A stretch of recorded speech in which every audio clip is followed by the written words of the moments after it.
I have come here to chew bubblegum and kick ass. And I'm all out of bubblegum. Well met. Welcome back. If you made it through the first episode, I applaud you.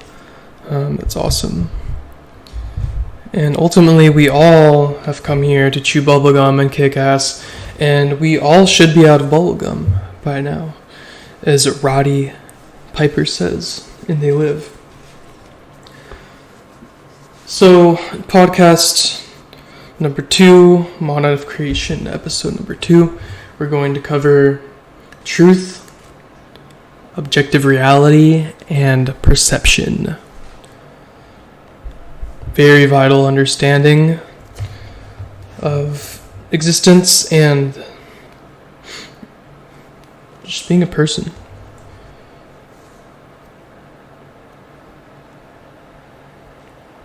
So mainly we'll be dealing with the 5-sense illusion here, because a lot of things that go beyond the 5-sense illusion, beyond matter, beyond material, things beyond approval, things with archaic science as we know it, academia, matter-based physics and everything. That stuff, for the most part, is experiential, and you have to be at an understanding of gnosis and, the quadrivium and trivium and cross-correlating data and using your intuition and all that. So when we talk about truth, we'll mainly be starting with the building blocks of the 5-sense illusion, which is what we all have to deal with and which is what affects everybody. Some people aren't as tapped in as others, some people aren't receptive for sure, and then some others are just entirely cut off from God's source and all sorts of energetic and spiritual phenomena. So what is truth? Truth is all that is and all that has been. And yes, all that is and all that has been applies to all realms of existence, all perceptions, all states of consciousness, all beings. So it's just all that is and all that has been. And with humanity, we're mainly dealing with facts concerning historical events, facts concerning, how things work, facts concerning things that affect us on a societal level, right? So it's all that is and all that has been. And there are facts, there is knowledge that is provable. And that is regardless of what you already know at the moment and what you think may or may not exist in reality. And everybody typically, has different biases and practices and traditions and methodologies. And it all boils down to perception, which we'll get into later. And so the whole my truth versus your truth phenomena is a huge talking point when people get into what is truth, what is provable, what is knowable, what is knowledge. My truth says this, so that's just wrong. Your truth is your truth, my truth is my truth. And when we're trying to cooperate as a society, which is something we have to do, and something you should want to do once you get to a certain level of understanding, or something that you should accept as a reality, cooperation. You have to have a foundation in agreement of things that have transpired and things that are all that is.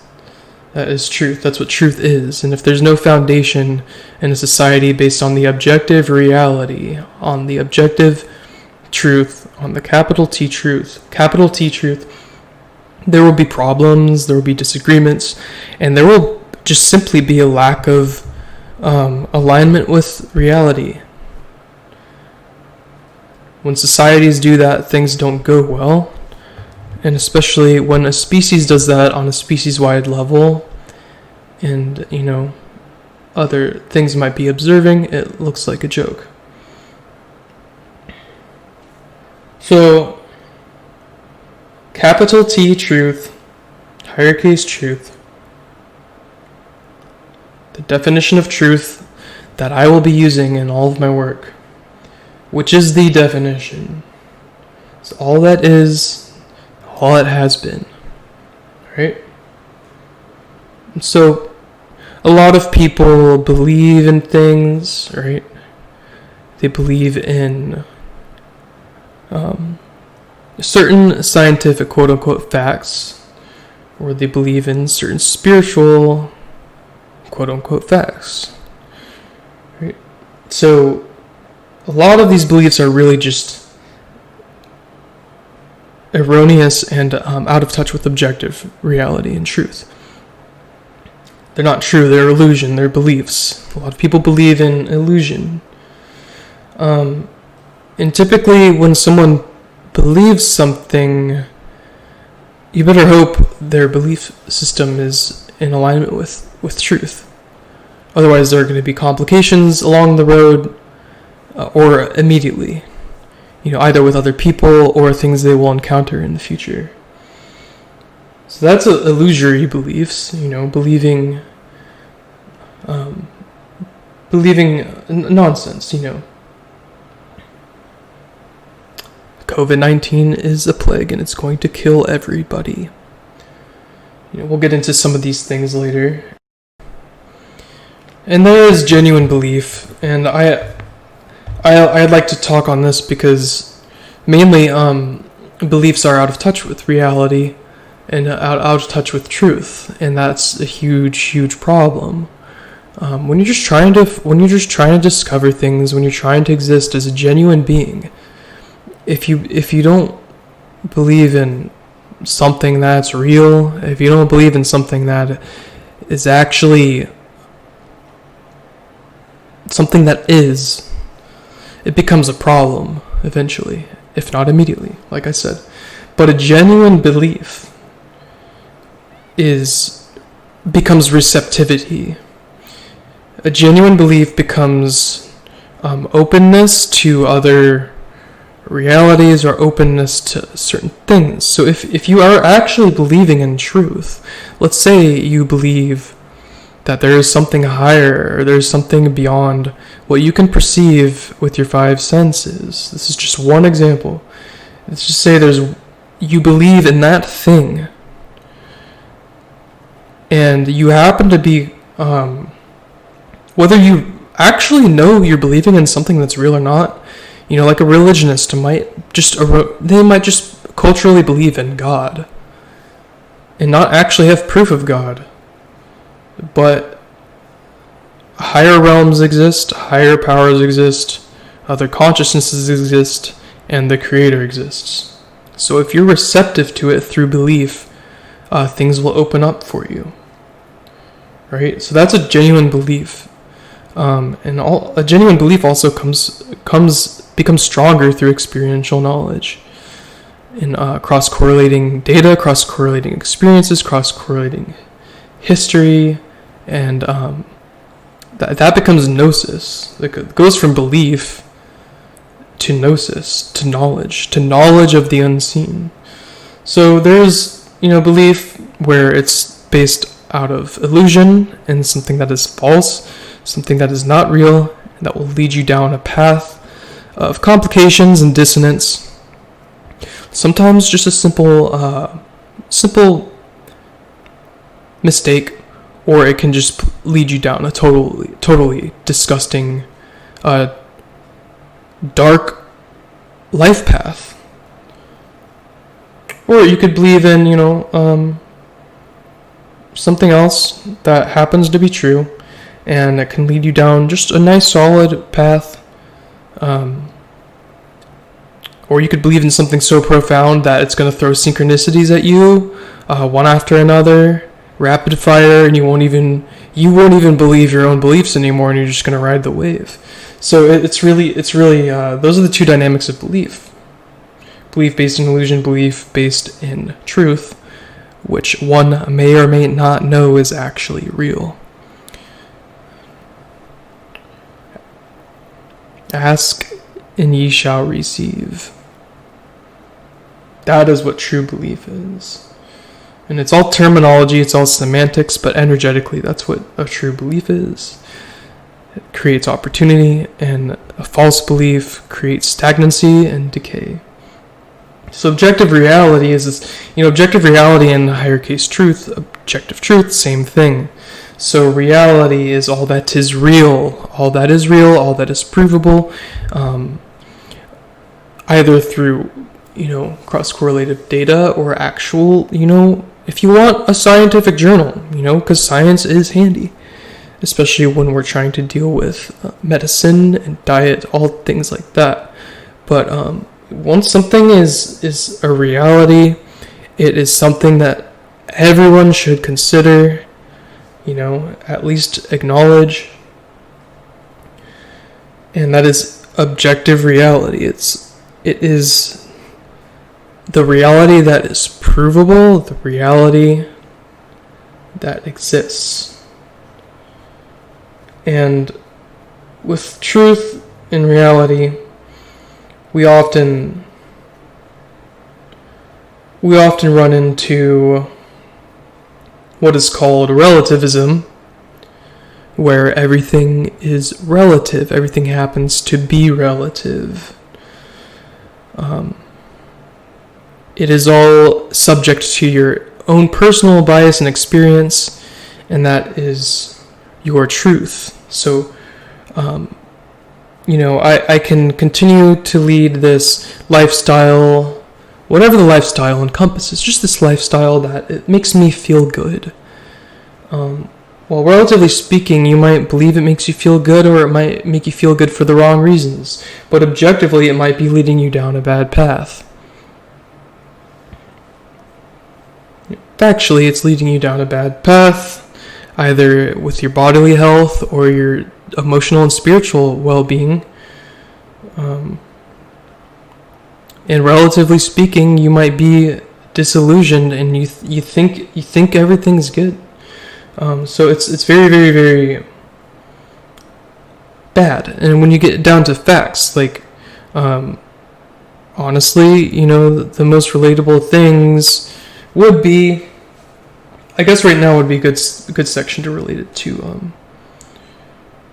to race, right? Or gun crime, or COVID-19, these silly human issues that we have to deal with right now, right? So with race, relatively speaking, someone could have a relatively bad experience, and they see nothing but racism and actual brutality. But that little do they know, objectively on a global scale, that the statistics are nothing. Don't actually reflect their relative experience. So they make the assumption that all the people of this one given race act this way, because it's their relative experience, right? It's their relative experience. But when you apply it to an actual scale of all reality, or all of this planet, or all of a country, those microcosms might not actually be as widespread as one thinks. And with COVID-19, if you're watching CNN, Fox, and all these, controlled media outlets that are warping your perspective and your perception into something that won't benefit you at all, you're going to think that there's a plague, and this is a really weird one because it's your relative perception. But at the same time, if you actually abided by objective reality, you'd look around in your community, and you'd look around in life, and you'd look around and understand, hey, wait a second. There's not a plague. This is not a bubonic plague. We do not need a DNA-altering vaccine. Okay? So, I started saying experience, right? So experience can be subjective. Reality is objective. So all that is real is taking into account all truth, all existence, all facts, okay? Experience is different. That is personal. That's what you've experienced, and that can be subjective. So someone of a certain faith might have some subjective experience of the divine. And they might not know that someone of another culture also has their own subjective experience of the divine. And however they interpret it and want to express those experiences with others, the objective reality remains that both of their experiences are valid, but it's way more complex. And the realms of consciousness and the realms of creation are way more profound and nuanced than both of them probably even can comprehend. So experience can be subjective. You can align your experience to truth. You can align it with objective reality to be able to have an easier time experiencing your lifetime.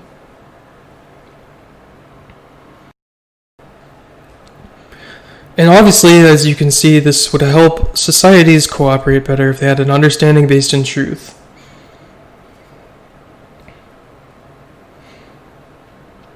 So perception is the next dynamic at play. Perception is all that you perceive. It's your experience. Your experience is based off your perception. What's coming in through your senses and what you are making out of it.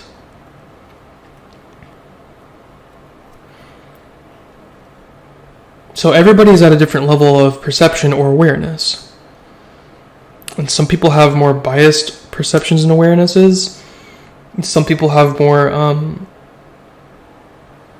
balanced perceptions of reality, of the objective reality. So some people could be perceiving the objective reality in a certain way, totally different than the other person. So when you have two cultures coming together and they have totally different perceptions, but they live in the same objective reality, there will be complications. And it's how it works. It's so simple. So cognitive dissonance. Cognitive dissonance is the phenomenon where you have information, you have facts coming in from an outside source that ultimately go totally against what you believe. And in this case, the belief will most likely be something that is out of touch with truth, out of touch with reality. So you have information coming in that is threatening your perceived understandings of reality, your perception. Information comes in and cognitive dissonance occurs, right? What this would be is truth, hard truths of reality, or just basic truths come in and really shake the person's perception. And this can put people typically into two camps. One camp of humility, awe, and wonder,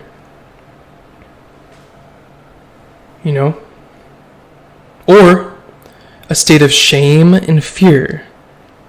So the humility, awe, and wonder would typically be someone who cares about truth and learning and being okay with admitting they're wrong.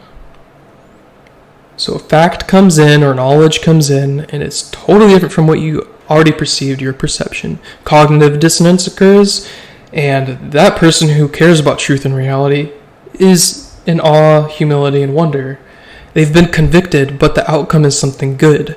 It's something good, and they're like, I want to learn more about that. That's cool. It brings me closer to truth. the other person typically is put into a state of shame and fear. They are also being convicted, but the reason they're being put in a state of shame and fear is because they're not used to aligning and changing with what is outside of them, with what is real that they had not believed was real to begin with. And it will scare them. This person who's way out of touch with reality, or even a little, it will scare them, and it will make them feel guilty. That is conviction. So typically the two poles there are humility, awe, and wonder. On the good side, I will say that's the good side. I will make that distinction. That's good. When truth comes in, you should want to learn about it, because it brings you closer to reality, the all. Bad side, negative side, whatever, would be total shame and fear, and you can't function, and you just cannot even go on with your life because the facts totally shatter your perceptions, and you're not ready to face what's in front of you. You're not ready to face what's in front of you, and you can't make any progress. This applies to all realms of existence. The ones that have free will, to my knowledge at least. And brains that are somewhat similar to hominids. Alright, so you go on from cognitive dissonance. That's how that works. Your perceptions are shattered. Illusion is shattered. And hopefully it brings forth clarity. Because clarity is the goal. Clarity is something that manifests goodness and order when there's clarity. For there to be goodness, there has to be a sense of love and harmony too. But clarity will at least bring order, okay? And with perception, there's distortions everywhere,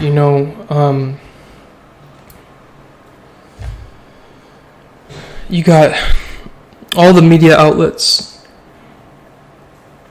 Some of them have a little more truth in them. Some of them have a little more slant towards reality and love. Some of them are pure, just mind warp, mind control tools, to just completely destroy minds and keep them in a state of stagnancy and illusion.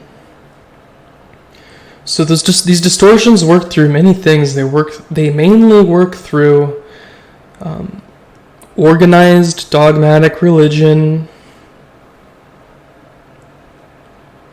mainstream media outlets, Hollywood, movies, TV, culture is one big distortion. Just pulling all of your energy and all your time away from yourself. And this is not to say don't interact with culture. This is not to say don't interact with other people. There's a fine balance, when people delve into the abyss of reality, each soul, each person, depending on their foundation and understanding and zeal for truth, love, they'll handle it a certain way. Some people will just become hermits and just run away and learn and grow on their own and just totally ignore this Babylon system that is changing. Or they will want to go and make change in their communities, and will have such a zeal for love and truth and no fear in them, and they might be a very communicative person, and they might want to go hang out with people and change lives. A very outgoing person. So they might have the same worldview based in truth and reality as the hermit, but they want to go and make change within the society. So, and they might have a very strong aura and a strong, sense of discernment to notice distortions when they're bombarded with them, when they're out and about. When they're bombarded with distortions, they might have the discernment to say, "Hey, that's not true. That's not good. I'm not going to let that affect me." And someone who's more recluse-like, they might hide inside and just not want to have anything to do with it at all. So both of those individuals can care about truth and reality, but they're just handling it completely different ways.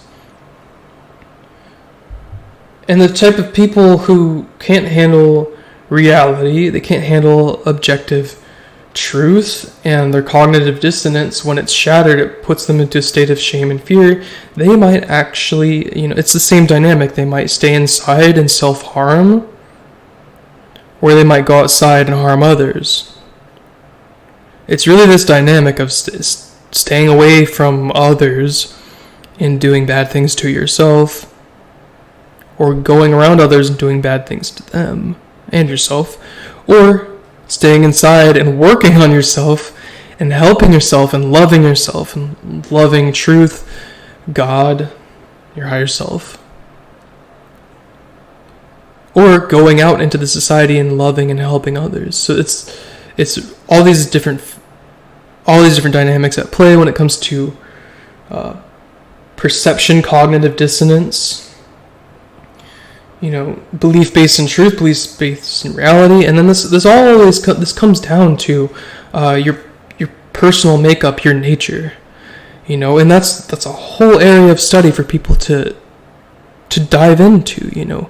True esoteric astrology can help you. Simply being in touch with your energy and your body, and journaling and paying attention to your daily life, and writing about yourself, and keeping up with yourself, self-maintenance, and just being very aware.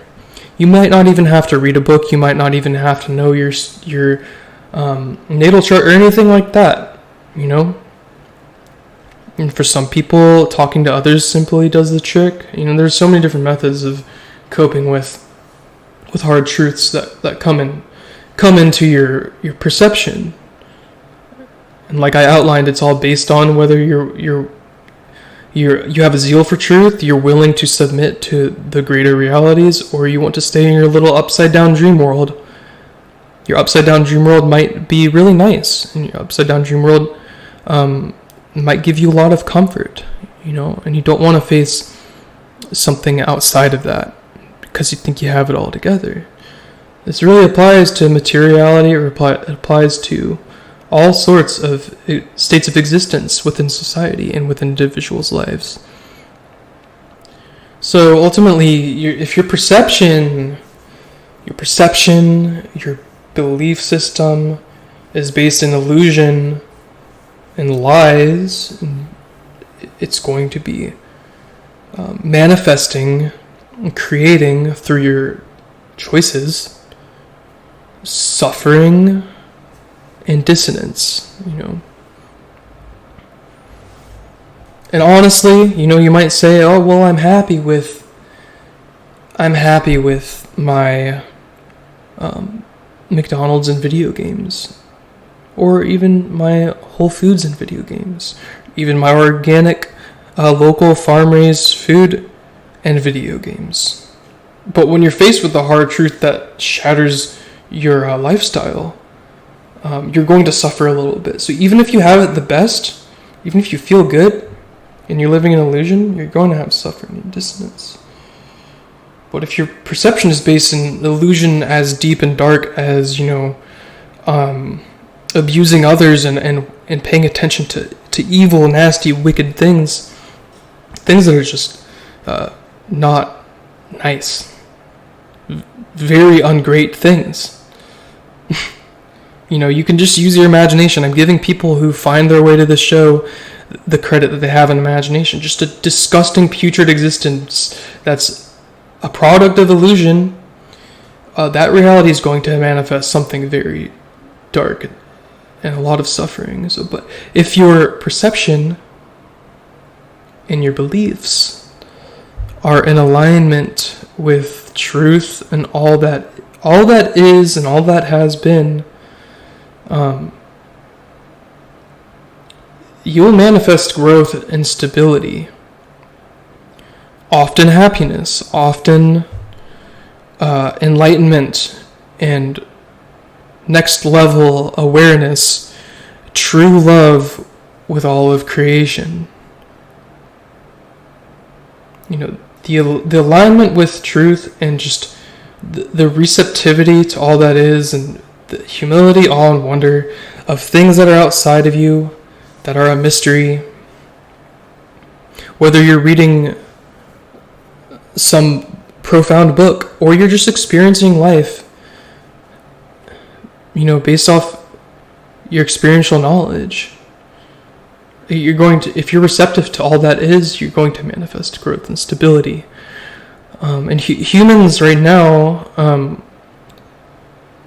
humanity right now is still very stuck in the five sense illusion. So a lot of these dynamics, we don't see them happen in immediate real time, because the energy dynamics and the structure of the matter, not only the matter in this world, which decays so rapidly, but also the energy which decays so rapidly.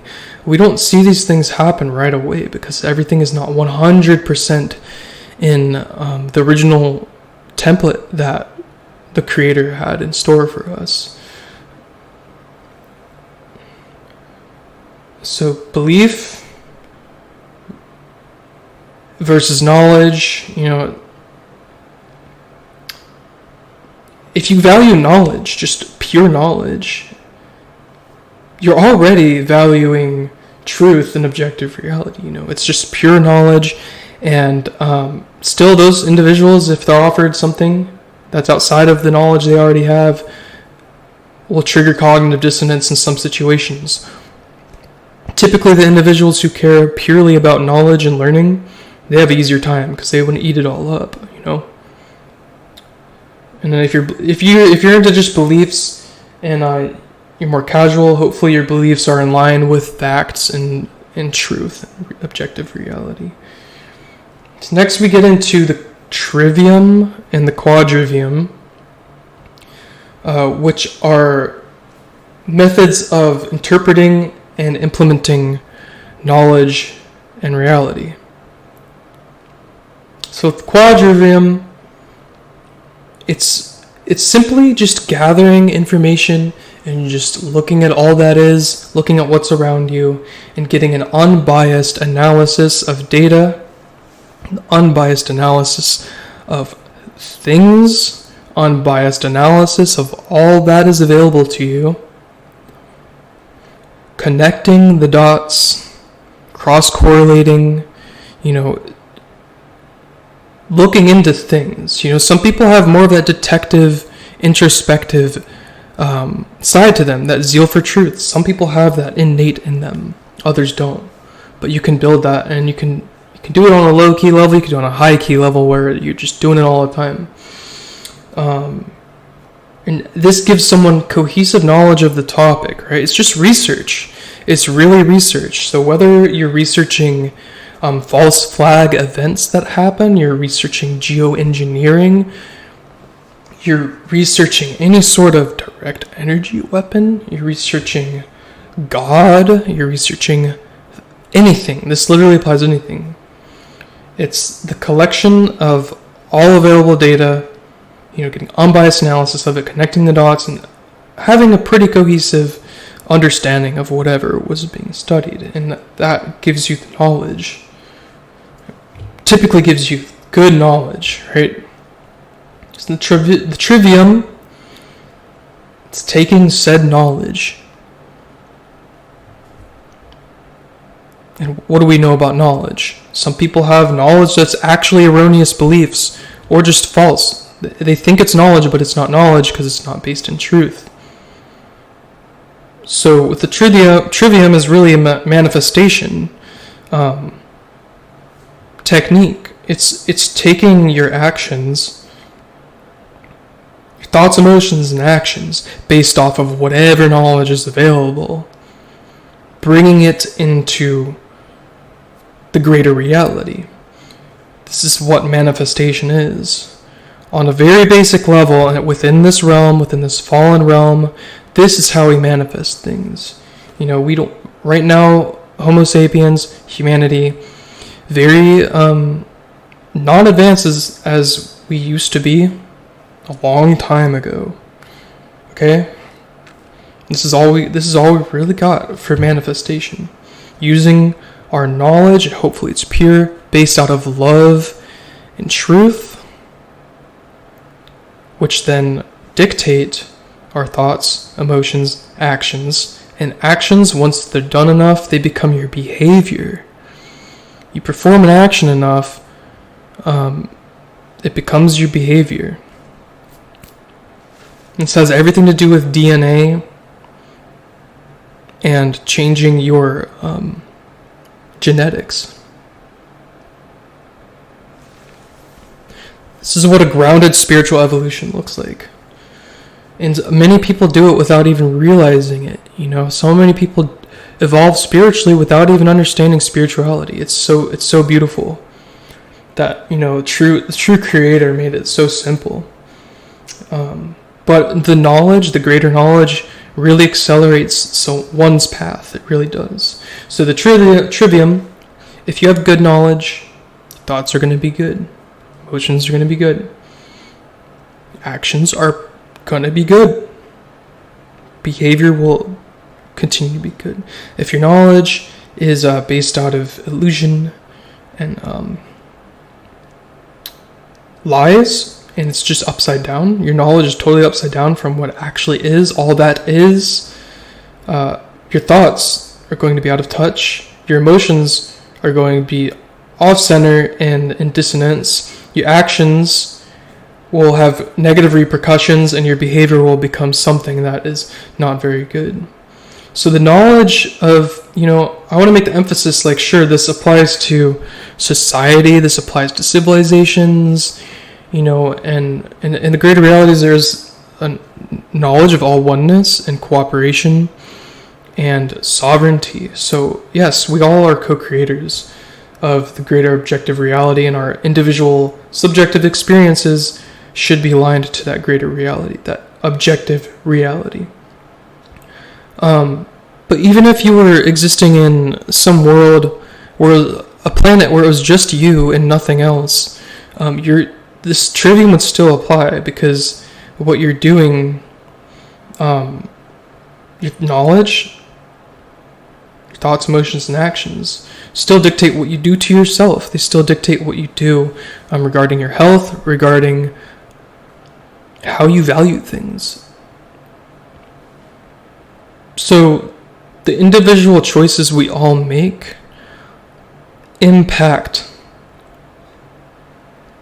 what is around us, and they impact the greater manifested order or chaos in the society, the manifested love or fear in the society, the manifested darkness or light in the society, the manifested slavery or freedom in the society, the manifested holistic, understanding of the body and health, or the technocratic transhumanist approach to your cyborg self. This is really how it all comes into perspective right now at this point in human history, and for a very long time, not nearly as long as we've been told.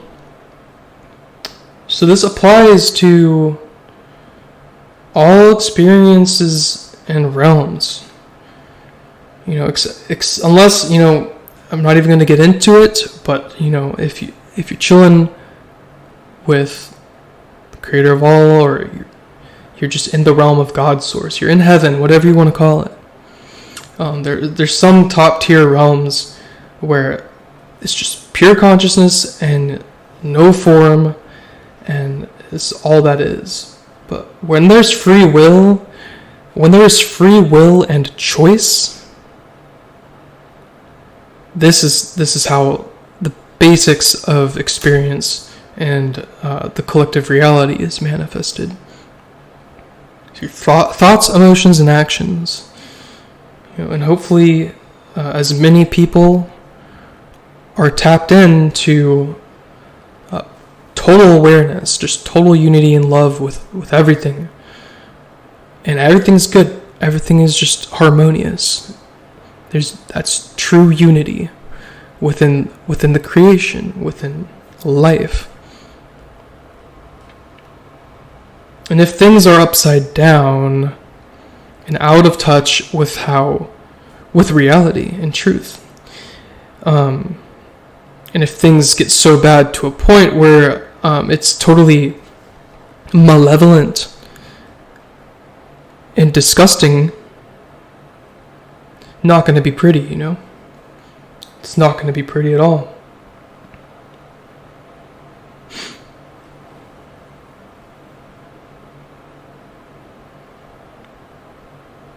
So,